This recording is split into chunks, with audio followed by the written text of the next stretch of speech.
about to listen to the Dr. Dahlia Show. Sassy, stimulating medical talk radio.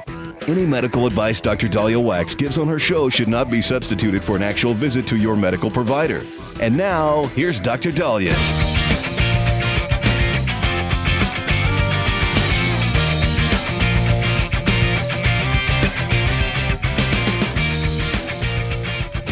Welcome back to the Dr. Dahlia Show, 1-877-Dr. Dahlia, 1-877-DOC-DALI. So people are panicking that we have new alcohol guidelines, and people who don't like RFK Jr. or the MAHA movement or Trump are having, such a fit over this and get their panties all up in a bunch. But I don't mind them. I actually agree with them. What the previous version of the alcohol guidelines was telling men and women that they could drink different amounts and it'd still be considered safe. So remember, they said women shouldn't have more than one drink a day, men no more than 2 drinks a day. Standard drink defined as 12 ounces of beer, 5 ounces of wine, 1.5 ounces of liquor. Although anytime I poured a shot, because I bartended, it was always more than 1.5 ounces.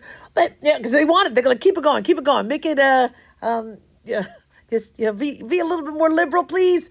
So when you look at those numbers, whether it's a standard drink, saying women shouldn't have more than 1, men shouldn't have more than 2, is suggesting that you're good if you have a drink a day. You're good if you have 2 drinks and you're a guy.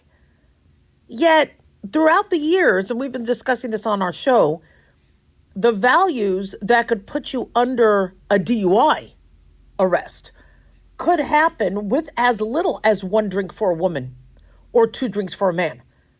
Now, if you're a light drinker, if you have a light BMI, if you aren't used, you can't hold your liquor, 1 drink is enough to make you tipsy and to affect the way you drive. So heavy drinking is defined as 4 or more drinks per day for a woman, 5 or more drinks per day for men. This is what the National Institute of Alcohol Abuse and Alcoholism says. That's what heavy drinking is. Now, for those of you going, oh, Dr. Dahlia, I'm good. I don't drink 4 a day or 5 a day. Super Bowl's coming up. How many of you have a drink before the game, have a beer during the game, then halftime, then at the end of the game, after party? You could very easily blow through those numbers and those guidelines. And if you drink that amount of alcohol within 2 hours, it's considered binge drinking. Now, binge drinking causes more than half of all alcohol-related deaths in the United States. Could cause falls, burns, car crashes, memory blackouts, medication interactions, assaults, drownings, and overdose deaths, according to the NIAA. And NIAA believes that heavy drinking is a concern because it shows that people might have a tolerance. But with that tolerance, that takes years. And what has happened to your body while you were gaining that tolerance? Getting pickled, going into liver cirrhosis. So what are the new guidelines? Well, the new guidelines are simple and sweet. Drink less. Limit your alcohol intake. Pretty simple. Limit your alcohol intake. The 2025 to 2030 dietary guidelines for Americans that were released this month advise adults to consume less alcohol for better overall health. We're not telling you to drink 1 drink. We're not telling you to drink 2. We're telling you to drink less. And I like that. Because when people say, okay, well, I guess I'm good because it's 1 drink. By the way, I've seen all your wine goblets. That's not 12 ounces. Those are fish bowls. And when you say, well, I've only had 1 glass of wine. Well, yeah, how big is that glass?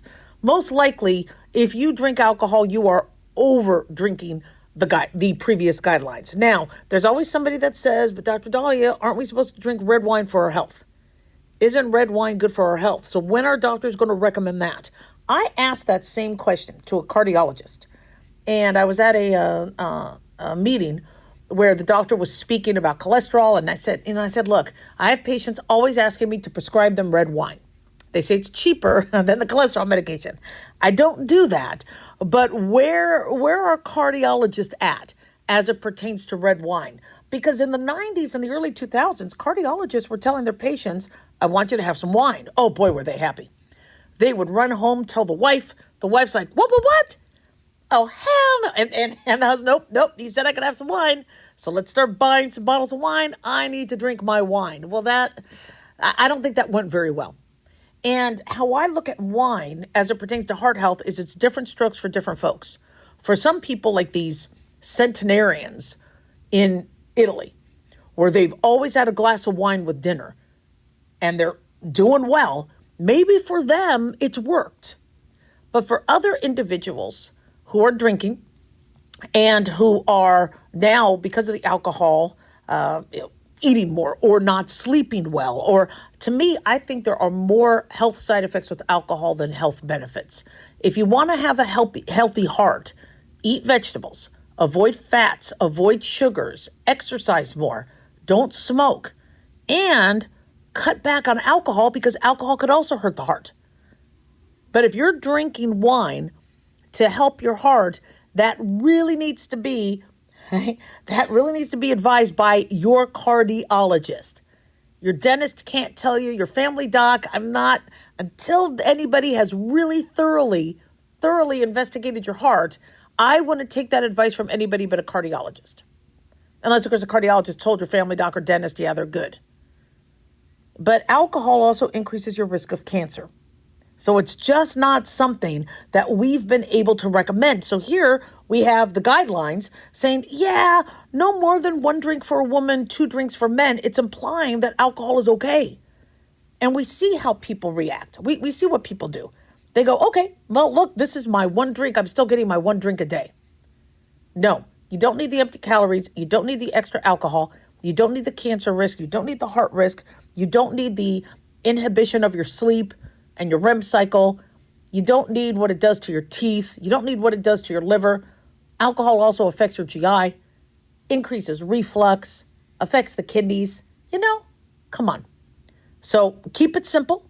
And being that we have this recommendation that's keeping it simple, I like it. I know everybody's still having a cow that the food pyramid got flipped. You know what?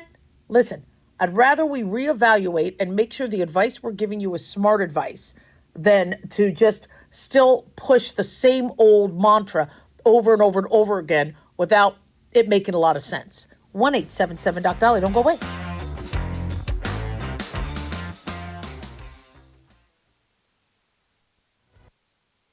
Have you ever thought you'd like to buy and sell houses but didn't know how or where to get the money? My name is Ron LeGrand, and over the past 40 years, I've bought over 3,000 houses without using my money or credit and taught thousands to do the same. Today, even in a virtual environment, we buy nice houses in nice neighborhoods using no banks, realtors, contractors, or other costly entanglements, and build huge cash flow and wealth without the hassle of tenants, all without credit and little or no money. You don't need a license or experience, and I'll show you exactly how it's done.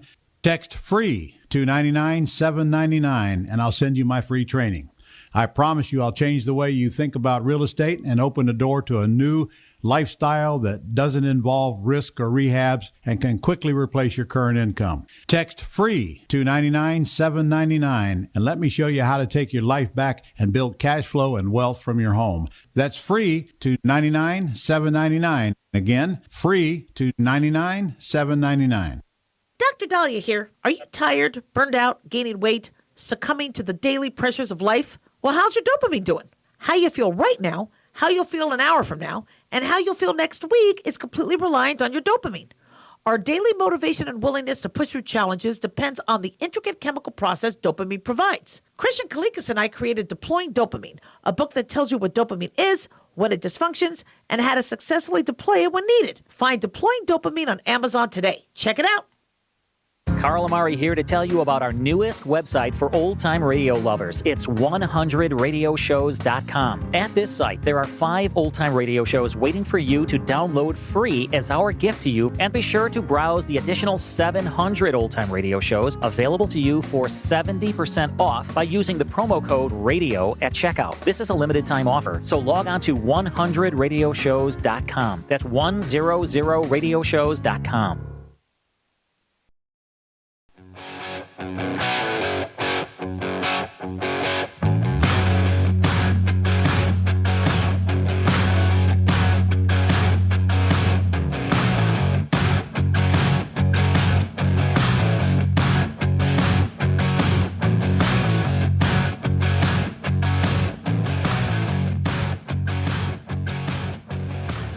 And we're back on the Dr. Dahlia Show, 1-877 Dr. Dahlia, 1-877 DOCDALI.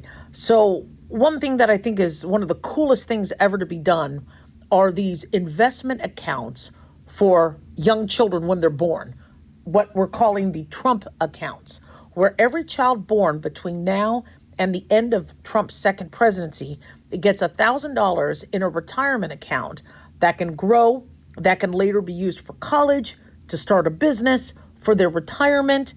And I think the benefits are just too numerous to count. But what's interesting about this is it's not just $1,000. President Donald Trump has been asking employers across the country to help match funds. And we're hearing JP Morgan Chase, multiple other companies are going to step up. Not only is Dell, the Dell Foundation that's putting money into this has stepped up, but also other companies whose parents work for them to put money into the little kids' accounts so it could grow. The more that goes into these accounts, the more it grows, the more opportunity for financial security. President Donald Trump was speaking at an event this week, and he invited Invest America founder Brad Gerstner and Dell CEO Michael Dell on stage to highlight their contributions, and we're grateful for them. And he's also shouting out other CEOs who have jumped in to help. And he says, I'm officially calling on all employers all across America to follow the lead of many of these amazing companies and make matching Trump account contributions to benefit for the American worker. And they're going to benefit the American worker so much. So this was all a part of the One Big Beautiful Bill Act last year. They're set to launch July 4th, 2026. Every American child born between January 1, 2025, so last year when Trump started his second term, through December 31st, 2028, will receive a grant from the U.S. Treasury. These accounts can be established by an authorized adult, including a parent, guardian, adult sibling, or grandparent, as long as they have a valid Social Security number. But you don't necessarily need a Social Security number to make contributions up to $5,000 annually. So it's not just the $1,000 that could grow. The families can put in up to $5,000 a year. So this isn't just for an employee that can work at a company, and then when the company fires them, their 401 or 503B or whatever just doesn't make any more money. This is a kid where they can, throughout the life of their childhood, grow this and beyond. So several companies have already agreed to match contributions. You got Bank of America saying it'll match the government's 1,000 contribution to the accounts. They have 165,000 U.S. employees. So that's pretty cool. Visa is going to build a platform that will allow credit card holders to deposit their cash back rewards directly into Trump accounts. This is huge. He says, for the first time ever, we're going to give every newborn American child a financial stake in the future, a head start in life, and a fair shot at the American dream.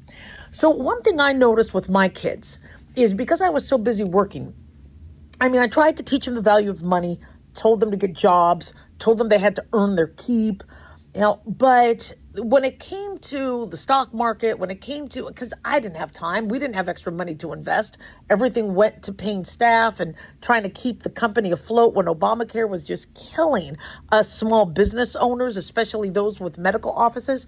And so I never really had a chance to teach the kids how to manage a retirement account, or how to manage stocks, or what's risky, what's not, what's a mutual fund, allow their money to grow in one. We never set that up for our kids because we didn't have the extra money, we didn't have the time, and we figured, well, if they get a job, they'll get one. And so my son got a job, and that's his opportunity to now have a Roth IRA or 401 or whatever. And yet the other one, not yet, because should we have started sooner with them? Yes, I think we should have. And so not only is this helping the children that actually get money, but it's reminding all other parents that this might be something you want to do, where you start a retirement account for your children. One thing we did was the prepaid tuition. We live in Nevada, and Nevada has a prepaid tuition where when they were younger, we could prepay for 4 years of college. That was probably one of the best ROIs we ever did. And the money didn't have to just go to UNLV. If they went to UNR or another school, if they wanted to go to a California State University, the money could apply to those credits. But we were able to give them practically free college, not dorm or apartment, but practically free college tuition and books because of something like that. And so starting ahead is ideal. But what do you do when you're living paycheck to paycheck? The problem is if the average American says, look, I don't have $5,000 I could put in a year into my kid's account. You don't have to do the whole $5,000. You could put in $50. You could put in $100, something like that. But even if that's not the case, at least the $1,000 that Trump, Department of Treasury is putting in can then build. And then that can, the accounts can build on top of that. I really do believe that something like this is much better than handouts, where you're given a kickstart, a jumpstart, but then what you do with it is on you. Now, apparently these kids cannot pull it out, for Zen pouches and vape pens, right, and pot in high school or beer. Right? It has to sit, I believe, until they're 18. God forbid something happens to that child, there's a beneficiary who then would get the account. But I think this is much different from, all right, we're going to give you a handout. This is giving you something that would grow, and then you hopefully appreciating it and appreciating also what it can do. And once you see, wait a second, the longer I let it grow, the more I have. Now I have something to rely on for college or for a business or for my first house or something. It really does teach these kids, I believe, a lot. And it's exciting. It's really exciting. Now, I mean, are some people going to be just completely oblivious going, okay, yeah, thank you. There's some money. I have a few grand, whatever. They might. I mean, this isn't for the immature, but we are hoping that when a child reaches 18, they appreciate it. This really should go in conjunction with what I said schools should be, where the early morning or the morning classes are your concrete math, history, science, English, those courses in smaller increments, like 20, 30-minute courses. And then the afternoon is all your practical learning. And while kids are learning about all the trades and learning how to farm and hunt and exercise and first aid and CPR and another language and getting access to all the different specialties and industries out there, they also learn about finances and how to address their finances. The financial literacy aspect is really missing in a kid's education. And it doesn't have to be politically infused. You could teach them, just invest in green companies. No. Teach them what, I didn't get any of that. I went to 12 schools. I don't ever remember getting financial literacy. Was it Odell Beckham Jr.? Somebody was talking about how the millions of dollars these NFL players get, many of it gets spent or inappropriately managed because nobody is taught financial literacy. I think this is brilliant. But what I also really, really like is that employers are getting on board. Because when I first heard about this, I was like, thank you for the Dell Corporation. I think Dell, that's fantastic that they started this with Trump. But what happens after the president leaves? Will other kids, let's say it's President Vance, or let's say it's President Newsom, will this be something that can continue through perpetuity? Can other kids beyond those born in the Trump years get this? Well, the only way that happens is if you have other forms of revenue coming in for this. And I think the more this is established, and remember I told you guys last week or yesterday, to get billionaires to pay more taxes, don't do it. Don't call it a tax. Don't force them. See who wants to participate and get their name on something like this.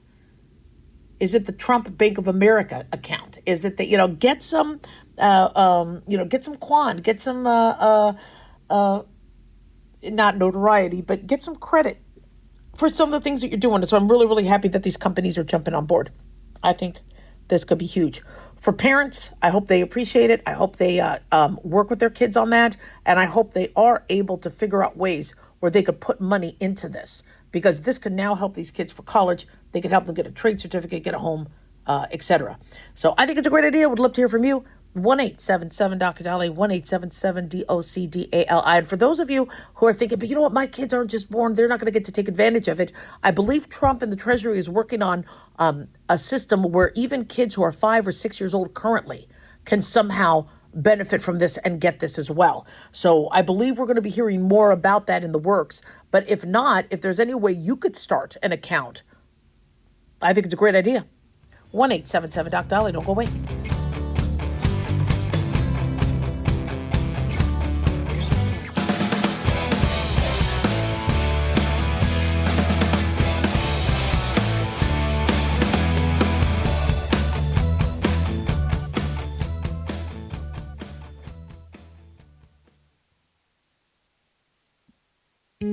Looking for a gift that can actually help secure someone's future? It's Mark Falter's new book, Common Sense Income Strategies. It makes the perfect gift for that special someone in your life. Mark has helped thousands of hardworking Americans secure their financial future by using time-tested strategies that continue to create wealth, whether the market is up or down. Strategies that will make perfect sense once you take the time to read this powerful book. Common Sense Income Strategies brings to you what Mark has been teaching in person and talking about on the radio for decades. You've worked too long and too hard not to see the fruits of your labor. To learn how to receive your free copy, call 866-764-2635. That's 866-764-2635. Secure your future with Common Sense Income Strategies by Mark Falter. Again, to learn how to receive your free copy, call 866-764-2635. That's 866-764-2635.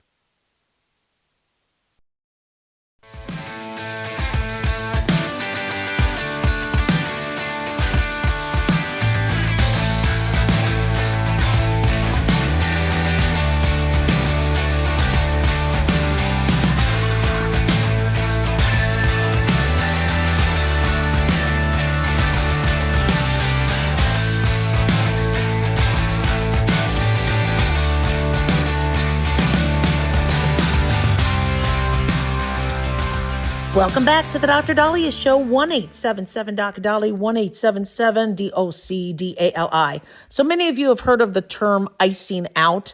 There's somebody you don't like. There's somebody you don't want in your group. I've never done that. I think that's mean, but I've been iced out. And it's a term that is negative. It's rude. It's mean. Well, apparently the Minnesota protesters are now using this as it relates to ICE agents. But not only are they icing out ICE agents, but they're icing out any company that they are accusing of being associated with ICE. So now Enterprise Rent-A-Car is in their sights. Enterprise Rent-A-Car. I rent from Enterprise Rent-A-Car all the time. And you see videos showing protesters lined up outside of a Minnesota Enterprise Rent-A-Car location. But it's not that they're protesting or boycotting, because you could boycott whoever you want. It's a free country. This is your choice. But what they're doing is worse. They are, shall we say, reserving cars, pretending like they're going to purchase them, and then at the last minute canceling. Well, that could put a company out of business. A lot of these rental car companies are franchises. And so I wouldn't be surprised if they're also doing it to restaurants. If a restaurant served an ICE agent, if they're also doing that, well, we're going to do an order and then we're just never going to pick it up. And so these organizers apparently are calling the workers at Enterprise. The protest, I guess, leaders are telling them to not harass workers there. But unfortunately, as we saw with what happened with the church in St. Paul, these protesters aren't just harassing ICE agents. They're harassing individuals who they are suspecting had any sort of association with them. And so my concern with something like this is not only is this going beyond peaceful protest or going beyond a peaceful boycott, but what this is doing is now it's going to affect the rest of us, because unlike hotels where you have to cancel within 24 hours or you lose your deposit and you have to put a deposit down, or a flight where you have to pay for it, and then if you cancel, you lose your funds or you lose the ticket price. With rental car companies, they don't ask for money up front. So we're able to make rental reservations. I love that. And I always make good and I always cancel because I don't want to upset them, etc. And they'll take the reservation. We don't have to give them a deposit. It's so nice. And they say, just pay when you pick up the car. Well, that's going to change. I mean, if they're going to get screwed over and be put out of business because Minnesota protesters want to attack a rental car company because some of the ICE agents have needed to use rental cars, just like some visiting doctors, visiting professors, and other individuals who need rental cars. Well, then if I was that rental car company, I would say, well, then you know what? You got to pay. You're going to have to pay for your car up front. And then if you cancel it, there'll be a cancellation fee. And now that extends to all of us. And I'm not sure how much longer this is going to go on for and how this is going to evolve. But it seems to me that this is probably, if there's going to be an end in sight, it's not going to be until after the midterms. And then who else are they going to cause trouble with? So let's say that ICE agent that got hit by Renee Good with her van. And it's a shame that she was killed. And may she rest in peace. I hate to see anybody die. But let's say that ICE agent that got hit by the van went to a local medical center or hospital or doctor. Are these protesters then going to attack those individuals, attack those companies? You know, this is very, they talk about ICE being Gestapo-like. This is Gestapo-like. You have any association with somebody we don't like, you are now our enemy. Or if you don't join us, or if you are with us, you're against us. It really, really ticked me off seeing people just trying to pray in a church in St. Paul. And their service, and I believe it was also a ceremony, was interrupted. I was at a funeral this weekend. If protesters came in to interrupt the funeral, my friend's daughter, who died of cancer, I would have gotten in their faces. It would not have been pretty. And you think, well, they're just mad at ICE. They're mad at, these are people praying. They aren't even a part of ICE. They're not, but because they accused the church or pastor of quote unquote helping ICE. Now, they felt that it was their duty to obstruct, to trespass, to interfere with someone's religious ceremony. So are they going to do this with restaurants? Yeah, we're going to put in an order. We're not going to pay you till we get there, and then we're just not going to pick it up. Well, what's going to happen now for takeout? You got to pay up front. Pay us up front, and then we'll give you the food. And a lot of the companies, I think what we're going to see is the more and more there's protests, a lot of the things that have been very, very convenient, right, aren't going to be so convenient. And what that's doing is it's dragging everybody in. This is something that I see with politics. You could feel strongly about something. You could be a part of, a group of individuals that feel really strong about something. I think that's what makes America beautiful. But when you pull other people in that are trying to be neutral, that are trying to not hurt or help, but be out of the way and do their thing and still make the world a beautiful world, because somebody has to, for these protesters, somebody still has to man the hospitals because the protesters are accusing, right, the federal government of shooting them. And I mean, don't you want people at the hospital? Don't you want doctors who are coming in to help with all the people allegedly being murdered by the federal government? Don't you want these individuals to be able to rent a car and get to the hospital? I mean, it shows how the BS behind what they're saying. And I'm frustrated by this because it just draws everybody in. I like Enterprise. It's a good company. I'm not exactly sure who they rented the car to, but really, does that now require you to try to put this chain under? And then where does this extend to? What if an ICE agent got a Starbucks coffee? You're going to now start to mess with Starbucks? Yeah, look, I want freedom of speech to always be protected under the First Amendment. And peaceful assembly is our God-given right under the Constitution. But this is not peaceful. This is obstructive. And with something like this, now what that does is it changes people's perception of the First Amendment. You're screwing with the First Amendment. And now you're going to mess it up for everybody else. You kidding me? Don't screw it up for the rest of us. And that's what really, really ticks me off. When you see these people that obstruct and they claim that this is all in the name and you are violating my rights. Well, then, I mean, law enforcement has to say, well, wait a second. Well, then I guess you can't do this. You can't do this. You can't do this. And then it starts to change what is supposed to be something that we've tried to protect. You're diluting, you are sullying the value of what peaceful protest is and what a boycott is. You could boycott any company you like, but you can't sit and start messing with orders and false orders and fake orders and messing with employees. That's not cool. I mean, we see this with California universities where people are pretending to be students so they get financial aid and then they never join the school. Although I think the school still gets the money. These colleges always get their money. Don't ask. So as far as I'm concerned, look, you want to protest? There's a lot of things you could do. There's so much good you can try and do in this world. But this kind of stuff, it makes you look crazy. It messes with people. And it, as far as I'm concerned, doesn't help. 1-877-DOC-DOLLY. Don't go away.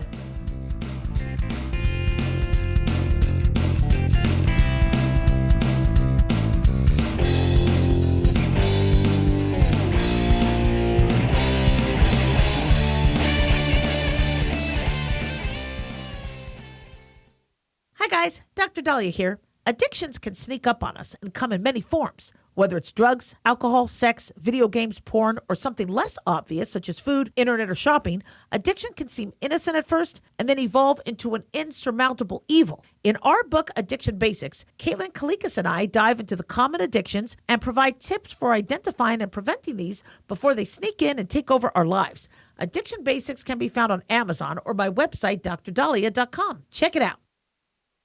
Carl Amari here to tell you about our newest website for old-time radio lovers. It's 100radioshows.com. At this site, there are 5 old-time radio shows waiting for you to download free as our gift to you, and be sure to browse the additional 700 old-time radio shows available to you for 70% off by using the promo code RADIO at checkout. This is a limited-time offer, so log on to 100radioshows.com. That's 100radioshows.com. Hey, America. How tired are you of mainstream corporate media's biased narratives and manipulated news? Their dishonesty and attempts to influence this generation have been exposed, put on display for anyone who's even half paying attention. But the New American Magazine has been an honest source of news and commentary for over 50 years. This is your opportunity to receive the stalwart of principled journalism at a deep discount. Picture a beautifully published magazine arriving at your doorstep twice a month, packed with insightful stories written with integrity. It's also available digitally on the New American's mobile app.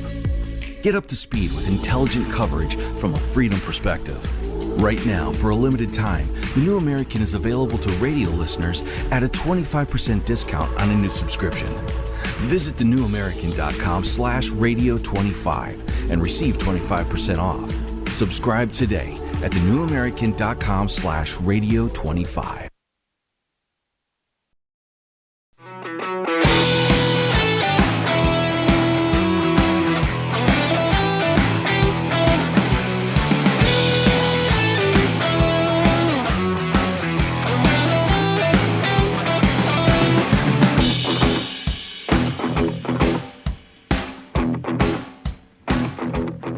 Back to the Dr. Dahlia Show, 1-877-DOC-DOLLY, 1-877-DOC-DALI.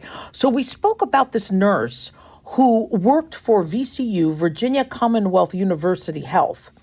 And she made multiple TikTok videos telling people how to assault and attack and injure ICE agents. She had encouraged single women to find them on dating apps, and then when they're on a date, to poison them with either X-Lax or their food. She had encouraged nurses and medical professionals to steal succinylcholine, which is a paralytic, and syringes, and put them and steal them from the hospital and use them to give these agents a quote unquote bad day.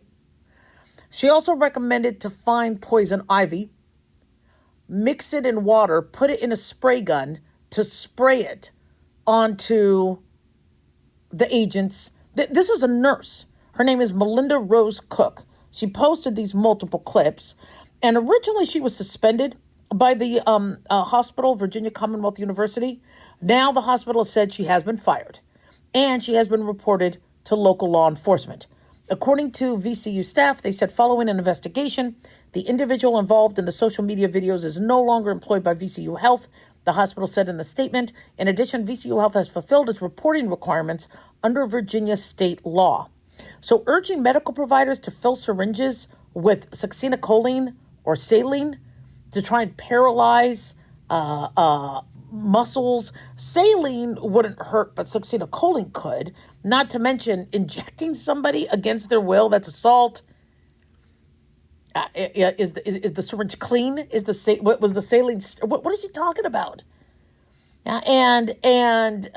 She describes these sabotage tactics or scare tactics. She says, quote, all the medical providers grab some syringes with needles on the end. You're a nurse. You're a nurse. And we spoke about this, and urging people. As a physician, you are going to have patients that you might not agree with, you might not like, but if you have somebody that you are there to take care of, you give them 100%. And there was a guy who came into my ER when I was working ER with a big swastika on his chest. I saved that man's life, wished him well. How do I know he's a real Nazi? Was he, held down, or did somebody put that on him? How do I know? Did he have a brief moment of insanity when he got the tattoo? Well, that's not for me to judge. I'm not there to judge. I'm there to treat. You take care of everybody. I've had patients who said, oh, thank God, Dr. Daliah, I am so sick of seeing Jewish doctors. And I'm like, I'm Jewish. It's okay. No worries. No worries. I'm here to take care of you. Great visit. Everything went well. Gave them the best care I could give. Because, listen, you can't cure stupid. And there's going to be people who are stupid. There's going to be people who are racist. There's going to be people who are dumb, people homophobic. People, as a doctor, you have got to go and follow the Hippocratic Oath, and you have to do no harm, and you have to be the best clinician you could be. Let's say you don't agree with them smoking. I'm not going to take care of somebody with lung cancer. Let's say I don't agree with people having unprotected sex. It doesn't matter what I believe in, or I'm there to take care of them. And so when you have a healthcare professional talking like this, trying to tell people to hurt individuals, it makes you wonder, what if there is somebody that may, shall we say, not appear to be of her creed, whether it's ICE, whether it's politics.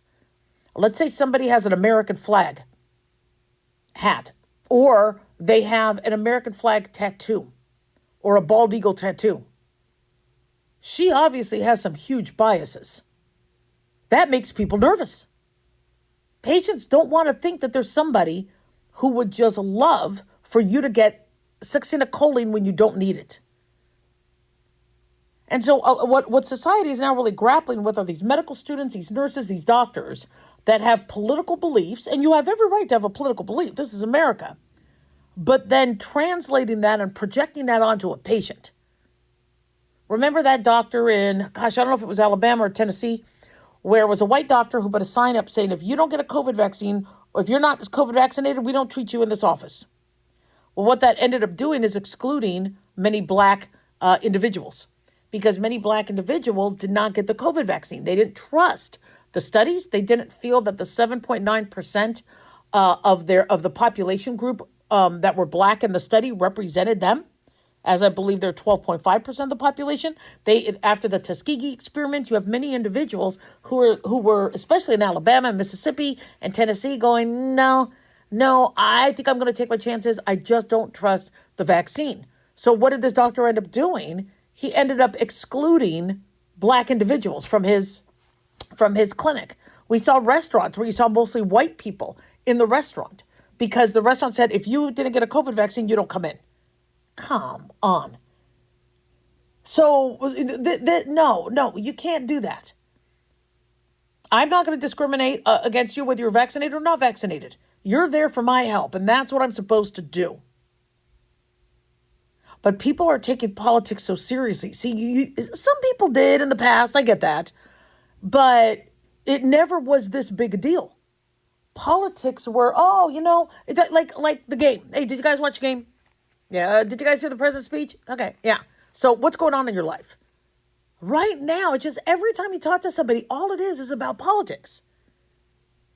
And so now there's these individuals who are so pumped up, so angry, so ready to fight.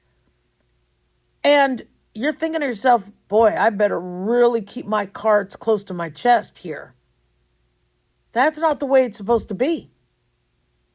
Especially when there was, I believe, a doctor who was telling people in a local Las Vegas hospital, don't come to this hospital.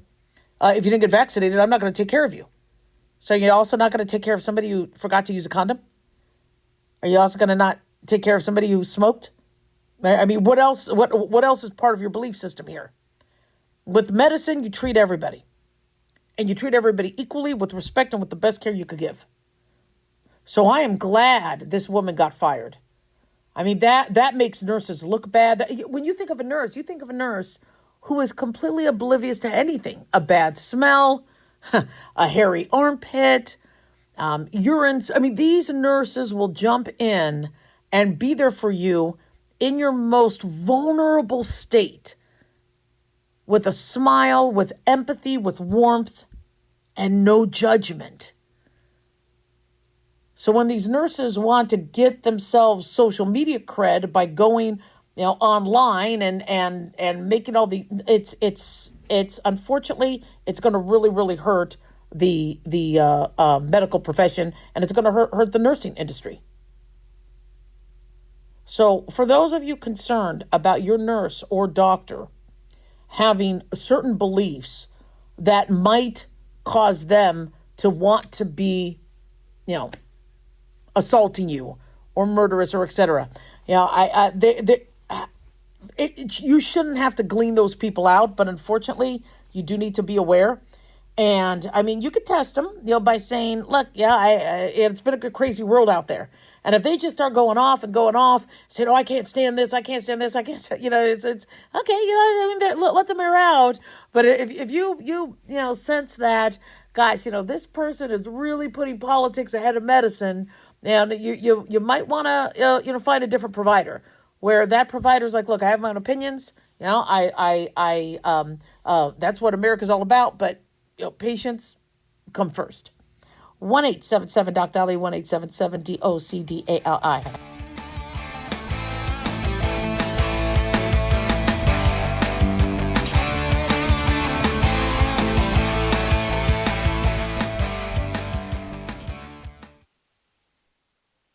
Looking for an easy read that can actually help secure someone's future? Pick up a copy of Mark Falter's book, Common Sense Income Strategies. For the past 30-plus years, Mark has helped thousands of hardworking Americans secure their financial future by using strategies that continue to create wealth, whether the market is up or down. Strategies that will make perfect sense once you take the time to read this powerful book. Common Sense Income Strategies brings to you what Mark has been teaching in person and talking about on the radio for decades. It's not rocket science, it's a pretty easy read. You've worked too long and too hard not to see the fruits of your labor.